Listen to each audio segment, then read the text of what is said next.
우리가 잘 알고 있는 저 미국의 알래스카주는 원래 러시아의 영토였습니다. 러시아가 재정이 어려워지자 이 알래스카를 미국에 팔아서 미국의 영토가 되었습니다. 알래스카가 미국의 영토가 되기 전에 미국의 대통령 앤드류 존슨과 그를 보좌하던 국무장관 슈어드로 박스라고 하는 사람이 있었습니다. 이들은 이 알래스카 땅을 러시아로부터 구입하는데 적극적으로 관여해서 그 당시 많은 사람들이 쓸모없는 땅이라고 여겼던 알래스카 땅을 1에이커당 2센트씩 주고 샀습니다. 많은 여론들은 미국의 대통령과 슈어드로 박스를 비난했습니다. 720만 불이라는 돈을 주고 그 쓸데없는 땅, 아무도 살 수 없는 그런 땅을 샀다라고 미국 의회에서까지 이 두 사람을 불러서 청문회에 세웠습니다. 그러나 이 두 사람은 조금도 흔들리지 않았습니다. 그리고 포기하지도 않았습니다. 왜 그렇습니까? 알래스카 땅에는 검은 보와 기름이 수없이 매장이 되어 있습니다. 지하에는 수많은 지하자원이 묻혀 있고 또 수자원과 많은 광물질이 엄청나게 매장이 되어 있는 그야말로 이름 그대로 아름다운 땅, 그 감춰진 보물의 땅입니다. 군사적으로도 유리한 위치에 있는 땅이 바로 알래스카입니다. 이렇게 감추어진 보물을 발견하는 내용이 바로 오늘 우리가 함께 교독했던 이 마태복음 13장 44절로 50절의 말씀입니다. 마태복음 13장 44절 이하에 기록된 감춰진 보화의 스토리의 내용은 예수님께서 이 땅에 오셔서 많은 사람들을 고치시고 귀신을 내어쫓으며 기적과 이적을 행하셨을 때에 예수님께서 하시는 일을 믿지 못할 때에 주님께서는 그들을 향해서 이토록 예수님을 믿지 못하는 바리새인들을 향해서 예수님께서 오신 이유와 목적을 말씀해 주는 내용입니다. 바로 천국의 비유를 말씀해 주시는 내용이 마태복음 13장의 내용들입니다. 그러면서 이 세 가지로 오늘 비유의 말씀을 해주고 있는데 우리가 이 마태복음 13장을 자세히 살펴보면 대부분 비유의 말씀으로 기록되어 있습니다. 그래서 오늘 이 본문의 말씀을 살펴보면 1절부터 9절까지의 말씀은 씨 뿌리는 비유의 말씀입니다. 그리고 24절 이하의 말씀은 알곡과 가라지의 비유를 말씀하고 있고 누룩의 비유와 겨자씨의 비유를 말씀해 주실 뿐만 아니라 감추인 보화와 진주장새의 비유, 어부가 고기를 잡는 비유를 통해서 천국을 소유하는 비결을 말씀해 주고 있습니다. 누가복음 12장 13절 이하의 말씀에는 우리가 잘 나는 어리석은 부자의 이야기를 기록해 놓았습니다. 왜 그렇습니까? 여러분, 천국을 소유하는데도 감추인 부활을 찾는데도 어리석은 사람이 있고 지혜로운 사람이 있기에 누가복음 12장에서는 바로 이 어리석은 자를 우리에게 비유해 주고 있습니다.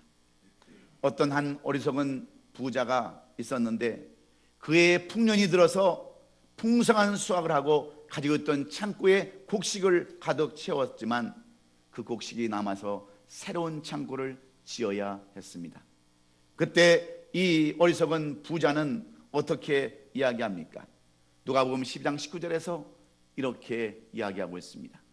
또 내가 내 영혼에게 이르되 영혼아 여러 해 쓸 물건을 많이 쌓아두었으나 평안히 쉬고 먹고 마시고 즐거워하자 이렇게 얘기했을 때 하나님은 이 어리석은 부자에게 무슨 말씀을 하십니까?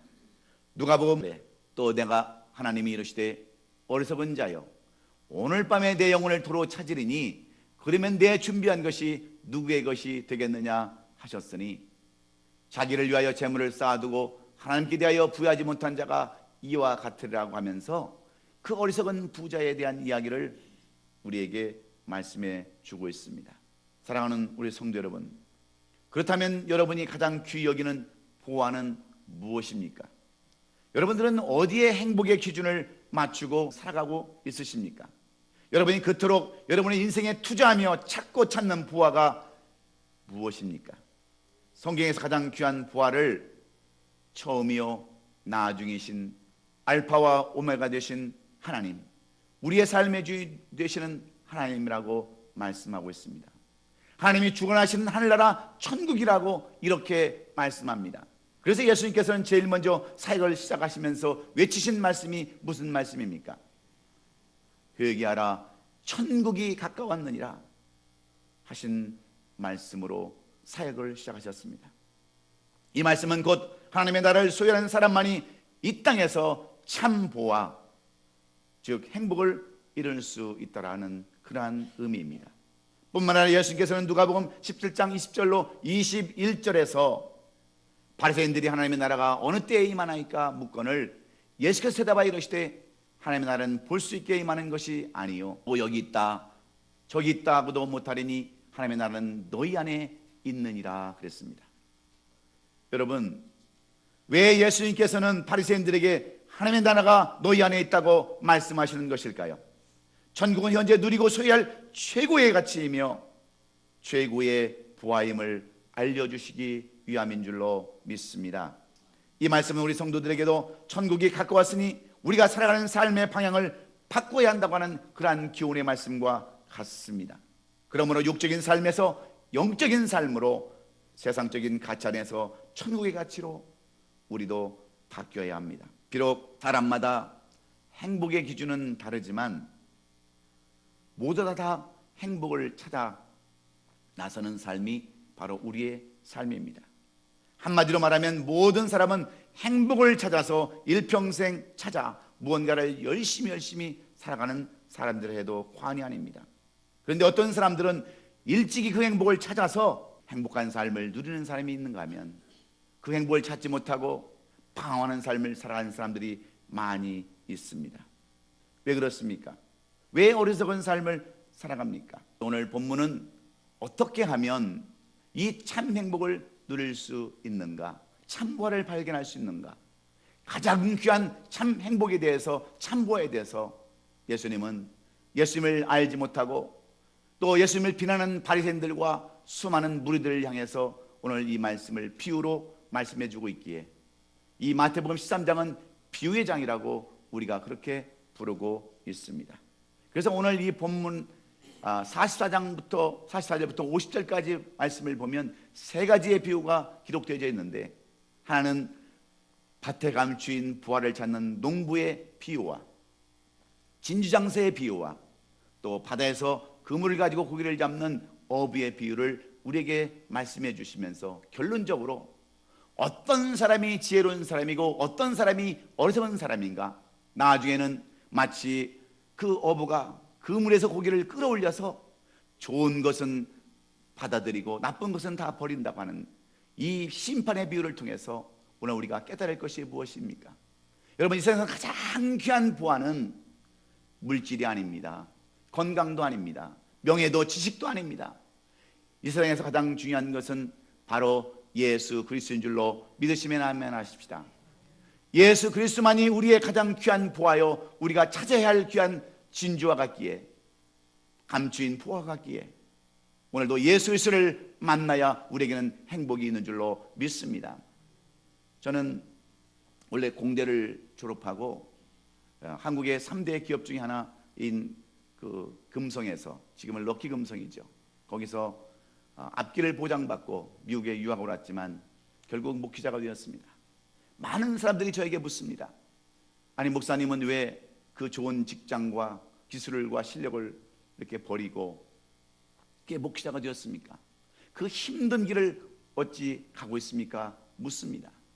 여러분, 왜 저라고 물질을 중요시 여기지 않겠습니까? 왜 명예를 중요시 여기지 않겠습니까?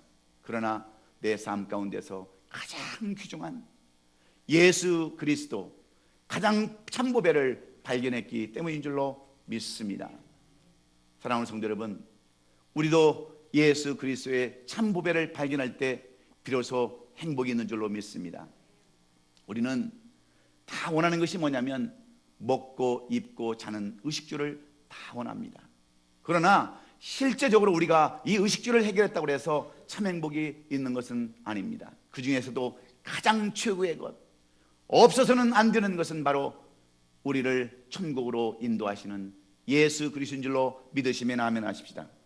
그러면 우리가 이 참부활을 발견하려면, 그리고 이 참부활을 소유하고 참 행복을 얻으려면 오늘 어떻게 된다라고 성경은 믿지 못하는 바리새인들과 수많은 제자들에게 어떻게 말씀하고 있습니까?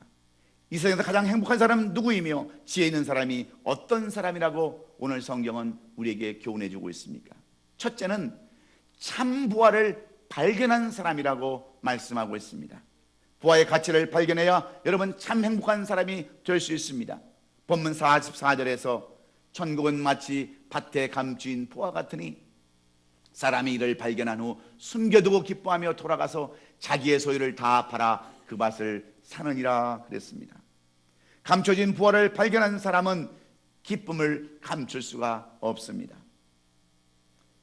마찬가지로 이 말씀의 영적인 의미는 우리도 이 땅에 감추어진 하늘나라를 발견해야 비로소 행복한 삶을 살 수 있다고 하는 말씀인 줄로 믿습니다. 하나님의 나라는 표면적으로 나타나는 것이 아니라 영적인 것이므로 영적인 눈으로 내면적인 신앙으로 하나님의 나라를 발견하려고 노력해야 합니다. 하나님의 나라는 찾는 자에게는 찾게 하시고 두드리는 자에게는 열리게 하시고 구하는 자에게는 주시는 하나님이기 때문인 줄로 믿습니다. 하나님의 나라가 비록 감춰져 있다 할지라도 우리는 그 하나님의 진리를 찾을 수가 있습니다. 천국은 심노하는 자의 것이며 심령이 가난한 자의 것이기 때문입니다.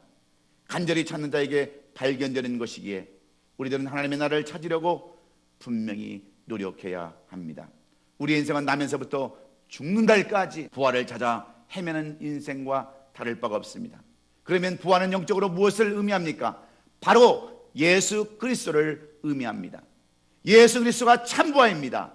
성경은 천국을 밭에 감추인 부활하고 표현하고 있지 않습니까? 성경에 감추인 예수 그리스도야말로 최고의 부활요 이 땅에 그리스도보다 더 귀한 참 부활은 없습니다. 우리는 이 부활을 그래서 발견해야 되는데 이 부활을 발견하려면 두 가지 방법이 있습니다. 하나는 우연히 발견하는 것이고 또 하나는 찾아서 헤매서 발견하는 방법이 있는데, 여러분 농부가 발견한 상자 속에 들어있는 부화가 최고인 것을 여러분 발견하고 아는 것처럼 진주장사가 발견한 진주가 이 생에서 제일 가는 부화인 줄을 알아야 우리가 주님을 영접할 수 있는 줄로 믿습니다. 그 부화가 아무리 좋은 부화라 할지라도 필요로 한 사람이 귀하게 여기지 않는다고 한다면 그것은 여러분 참된 보물이 될 수가 없습니다. 그렇다면 여러분 참보배 되시는 예수님을 수호하기 위해서 모든 소유를 다 팔 수 있는 준비는 되어 있으십니까? 사랑하는 성도 여러분, 예수 그리스도를 믿지 않는 세상 사람들은 예수 그리스도를 하자는 그러한 한 선지자로, 한 유대인으로 청년으로 보이겠지만 믿는 우리들에게는 최대의 보아요 보물인 줄로 믿습니다. 내가 믿는 예수, 내가 의지하는 주님이 나의 삶의 전부임을 발견한 자만이 가장 큰 행복을 누릴 수가 있기 때문입니다. 그래서 이 참부활을 발견한 사람만이 기도하고 찬송하고 예배하는 사람이 되어서 하늘나라의 놀라운 기적을 체험하고 기쁨을 누리며 소망을 가질 수가 있습니다. 부활을 찾기는 찾았지만 부활의 가치를 알지 못하는 사람은 그 부활을 하찮게 여길 수밖에 없습니다. 마치 돼지가 아름다운 진주를 보고도 밟아버린 것과 무엇이 다를 바가 있겠습니까? 마찬가지로 예수 그리스도를 만나고 발견했어도 이분이 얼마나 귀한 분인지 알지 못하는 사람에게는 그리스도가 참 보배가 될 수가 없습니다. 초대교회에 집사했던 스데반 집사는 예수 그리스도를 전하다가 돌에 맞아 죽으면서도 마치 천사와 같은 얼굴로 죽을 수 있었습니다. 여러분 무엇 때문입니까? 예수 그리스도가 얼마나 귀중한 부하인가를 그는 발견했기 때문에 그는 그의 생명까지도 아까워하지 아니하고 저 천국을 바라보면서 웃는 얼굴로 천국에 간 줄로 믿습니다. 그러므로 오늘 우리는 이 땅에 생명으로 기쁨으로 축복으로 오신 예수 그리스도를 발견하시고 그분은 우리의 마음 가운데 간직하심으로 이 세상을 다 주고도 바꿀 수 없는 행복한 사람이 될 수 있기를 예수님의 이름으로 축원합니다. 두 번째로 어떤 사람이 누가 감추어진 부활의 주인공이 될 수 있습니까? 두 번째는 부활을 내 것으로 소유하는 사람입니다. 본문에서 귀한 보물을 발견한 농부나 진주장사는 그 부활의 가치를 알고 확인만 한 것이 아니라 그 부활을 내 것으로 소유했음을 분명하게 말씀해 줍니다. 눈으로 보는 것만으로 끝나지 아니하고 내 것으로 만들어야 진정한 소유자가 부하가 될 수 있는 것입니다. 왜냐하면 부하가 내 것이 될 때 비로소 온전한 나의 부하가 되기 때문입니다. 그 아무리 좋은 것이라 할지라도 남의 손에 있는 것은 나와 상관이 없습니다. 이론적으로, 상식적으로 예수님이 어쩌고, 믿음이 어떻고, 신학이 어떻고, 교회가 어떻고 아무리 말해봐야 그것은 나의 영적 생활에 아무런 도움이 되지 않습니다. 중요한 것은 누구나 다 예수 그리스도를 구주로 믿고 받아들이셔서 소유하기만 하면 주님이 우리의 부하가 되는 줄로 믿습니다. 여기에는 조건도, 자격도, 학식도, 재산도, 사회적인 그 어떤 위치도 필요 없고 다만 간절히 사모하는 마음, 예수를 소유하겠다고 하는 마음이 있다면 그 사람은 부하를 소유하는 가장 행복한 사람이 될 수 있는 줄로 믿습니다. 그래서 마태복음 6장 20절에서 오직 너희를 위하여 보물을 하늘에 쌓아두라. 거기는 좀이나 등록이나 해하지 못하며 도둑이 구멍을 뚫지 못하고 도둑질을 못하느니라고 말씀하고 있습니다. 이 말씀은 보물을 갖지 말라고 포기하라는 말이 그런 말이 아닙니다. 그것을 좀이나 등록이나 해하지 못하고 도적이 들어올 수 없는 곳에 쌓아두라고 하시는 말씀입니다. 이 말에는 두 가지의 의미가 있는데, 첫째는 이 세상의 재물에 대해서 너무 집착하지 말라는 말입니다. 둘째는 재물을 쓰되 하나님께서 기념할 만한 것에 쓰라고 하는 그러한 말씀과도 같습니다. 나중에 돈 많이 벌어서 하나님을 위해 쓰겠다고 하는 생각은 아예 갖지 마십시오. 돈을 많이 번 다음에 돈을 쓸 수가 없습니다. 없을 때부터 해야 비로소 쓸 수가 있는 것입니다. 나중에 못하는 이유는 여러분, 내일 일을 우리가 알지 못하기 때문입니다. 그러므로 지금 바로 해야 될 때인 줄로 믿습니다. 그런데 우리 인생도 마찬가지입니다. 진정 중요한 것에 대한 가치를 모르는 사람들이 너무 많다 보니까 영생에 대한 소망도 없이 살아가는 사람들이 많이 있습니다. 그러므로 감추인 부활을 발견한 것은 곧 끝나지 말고 우리는 소유하는 데까지 나가야 되는 줄로 믿습니다. 그래야 마지막 심판 때에 그물에 걸린 고기가 어부의 손에 가려지는 것처럼 영생의 길, 천국의 길로 인도받는 여러분 모두가 되시기를 예수님의 이름으로 축원합니다. 마지막으로 누가 감추인 부활의 주인공이 될 수 있습니까? 참 부활을 위해서 어떤 희생이라도 감수하는 사람입니다. 희생할 수 있는 사람입니다. 말씀에 나오는 농부는 자신이 발견한 이 부활을 소유하기 위해서 자기 자신의 모든 소유를 다 팔았다라고 그렇게 말씀하고 있습니다. 진주정사는 가장 좋은 진주를 소유하기 위해서 자기가 가지고 있는 다른 진주들을 다 팔았다라고 말씀합니다. 여기서 팔았다고 하는 의미는 더 좋은 것을 갖기 위해서 하는 그러한 희생이며 수고이자 결단과 여러분 무엇이 다를 바가 있겠습니까? 어찌 보면 더 좋은 것을 갖겠다고 하는 더 큰 소망이 되는 줄로 믿습니다. 가장 귀한 것을 위하여 다른 것, 불필요한 것을 버렸다고 하는 그러한 의미이기 때문입니다. 가장 귀한 것을 위하여 어떤 대가도 치를 수 있다고 하는 이 결단이 오늘 저와 여러분에게 있다고 한다면 오늘도 참 부하이신 예수 그리스도를 우리도 소유하게 될 줄로 믿습니다. 이 말씀은 예수 그리스도를 소유하기 위해서 이 세상 것을 버릴 줄 알아야 한다고 하는 교훈입니다. 때때로는 어떤 각오와 희생도 치를 수 있는 마음에 준비가 된 사람만이 예수 그리스도를 소유할 수 있기 때문에 그렇습니다. 그런 것들을 모두 다 버려야 합니다. 그래야만 보배가 숨겨진 밭을 살 수가 있습니다. 그렇지 않으면 그 부하가 숨겨진 밭을 살 수가 없습니다. 구약에 나오는 아브라함은 모리아산에서 아들 이삭을 바침으로 믿음의 조상이라고 하는 그러한 놀라운 부활을 얻게 되었습니다. 요셉은 자기의 위신과 체면과 감정을 다 버림으로, 다 내려놓음으로 애굽의 총리라고 하는 그러한 부활을 얻었습니다. 다니엘은 자기의 생명을 내어놓고 하나님을 영원롭게 하는 삶을 살았기에 셋째 치리자라고 하는 그러한 부활을 얻고 영원토록 셋째 치리자의 삶을 살 수 있었습니다.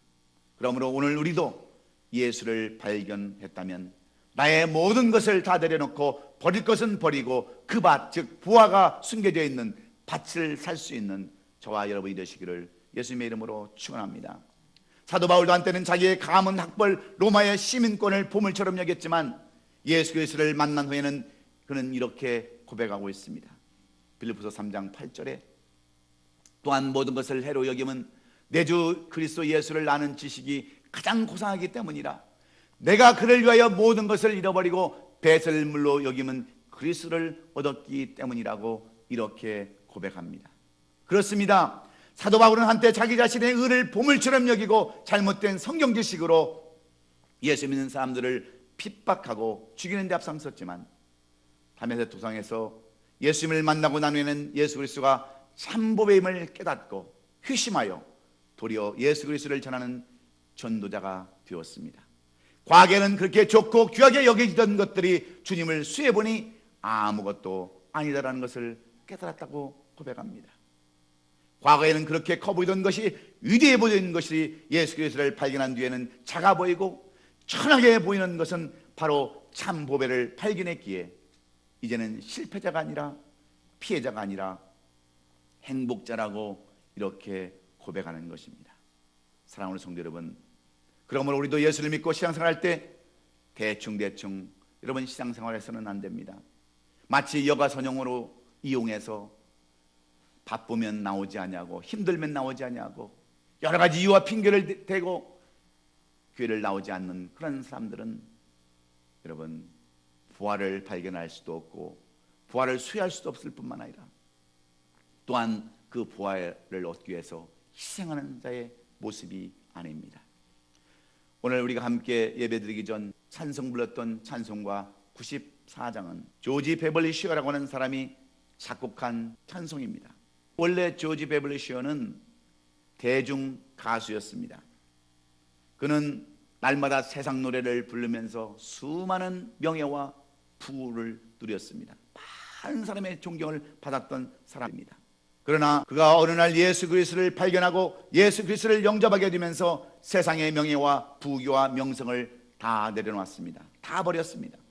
더 이상 세상 노래를 부르지 않겠다라고 결단합니다. 그랬을 때 사람들은 그가 예수를 믿고 잘못되었다라고 미쳤다라고 비난하고 손깍질했지만 그는 조금도 낙심하지 않았습니다. 후회도 하지 않았습니다. 그리고 그는 절망하지도 않았습니다.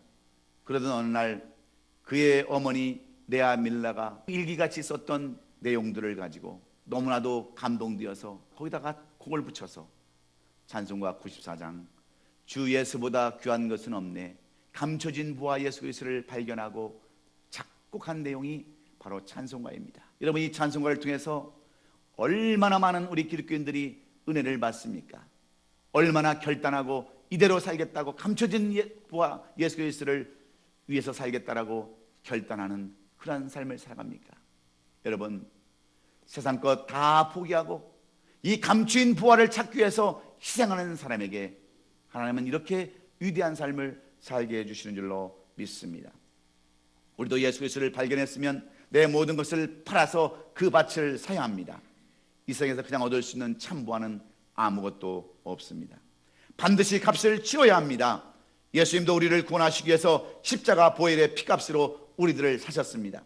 그러므로 우리도 세상의 헛된 것들을 팔아서 이 참 부활을 산다면 여러분들은 그 행복, 그 참 기쁨을 누릴 수 있는 줄로 믿습니다. 오늘 본문의 말씀을 살펴보면 부활을 발견한 것을 밭이라고 말씀하고 있습니다. 밭의 의미는 우리 성도들이 살아가는 이 삶의 현장을 의미하기도 합니다. 그러므로 우리 성도들에게 부딪혀오는 여러 가지 환경과 사건 속에서도 우리는 하나님의 예비하신 부활가 있음을 깨달아야 합니다. 우리가 이 세상을 살아가면서 일평생 좋은 일만 있을 수 없습니다. 때로는 어렵고 힘들고 오르막길도 있고 내리막길도 있고 비탈길도 걸어갈 때가 있습니다. 성공할 때도 있고 실패할 때도 있습니다. 건강할 때도 있고 병들 때도 있고 괴로울 때도 있고 행복할 때도 있지만 그렇지 못할 때도 많이 있습니다. 우리가 사업을 한다고 하면서 장사를 한다고 하면서 항상 잘 된다고 하는 보장이 여러분 어디에 있습니까? 안 되고 답답할 때도 있지만 그러나 이 땅에 감춰진 부활가 있다고 하는 것, 이것이 바로 우리에게 주시는 소망의 말씀인 줄로 믿습니다. 이 땅은 농부가 열심히 경작해야 하는 땅입니다. 진주장사가 열심히 장사를 해야 하는 현장입니다.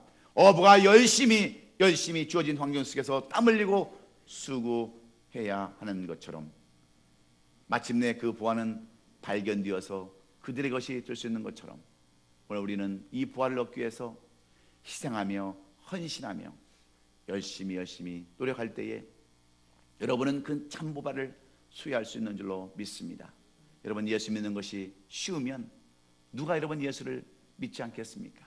그러나 예수 믿는 것이 그렇게 간단하지 않습니다. 천국을 수여하는 것이 그렇게 쉬운 일이 아닙니다. 오늘도 비유의 말씀을 통해서 밭에 감추인 부활을 발견한 이 농부처럼, 값진 진주를 발견한 이 진주장사처럼, 그리고 바다에서 그물을 끌어올려 고기를 끌어올린 어부처럼 좋은 것은 거두고 나쁜 것은 버려서 심판 때에, 주님 앞에 섰을 때에 잘 칭찬 듣는 저와 여러분 될 수 있기를 주의 이름으로 축원합니다. 사랑하는 성도 여러분, 우리가 잊지 말아야 할 한 중요한 사실은, 여러분, 우리가 이렇게 부활을 발견할 때, 그리고 희생하면서 그 밭을 자기 위해서 헌신할 때에 여러분, 반대하는 사람들이 있음을 우리는 분명히 알아야 합니다. 오늘 이 부활을 발견한 농부는 문을 꽁꽁 걸어잠고 가족들과 의논하지 않았겠습니까? 내가 귀한 부활을 발견했는데 그 부활의 가치를 말하라고 한다면 이루 말할 수 없는 가치요, 이루 형언할 수 없는 그런 가치인데 우리의 모든 것을 다 팔자. 집도 팔고 논도 팔고 심지어는 숟가락도 팔고 모든 것을 다 팔아서 그 보물을 찾아왔을 때에 잘못된 사람들은 반대할 것입니다. 그 보물의 가치를 알지 못하는 사람들은 반대하고 비난할 것입니다. 그러나 우리는 어떻게 합니까? 우리가 발견한 그 진주가 진정한 보물이라고 한다면 우리는 끝까지 그 사람들을 설득하고 이해합니다. 그래야 여러분 그 밭을 살 수 있기 때문입니다. 오늘 예수를 믿는 것도 마찬가지입니다. 예수님은 우리의 참 보배요, 참 보아십니다. 예수만이 우리의 모든 것을 다 해결해 줄 수 있는 그러한 분인데 물질로 어떻게 예수님을 비교할 수 있겠습니까? 어떻게 여러분 물질로 예수님을 비교할 수 있고 다른 것으로 예수님을 비교할 수 있겠습니까? 이 예수 그리스도를 그래서 우리는 전해야 되는 겁니다. 왜 그럽니까? 그들은 바로 가족이기 때문에 그렇습니다. 가족과 서로 하나가 되어서 협력하고 힘쓸 때에 놀라운 역사가 이루어지는 줄로 믿습니다. 사랑하는 성도 여러분, 감추인 부활을 얻으려면 우리는 어떻게 합니까? 누가 얻게 됩니까? 참 부활을 발견해야 합니다. 참 부활을 내 것으로 소유해야 합니다. 참 부활을 위해서는 어떤 희생도 감수하는 사람이 되어야 합니다. 그래서 오늘 여러분에게 감추어 두신, 일부러 묻어 두신 그 축복의 부활가 여러분이 되시기를 예수 그리스도의 이름으로 축원합니다. 축원합니다. 기도하겠습니다.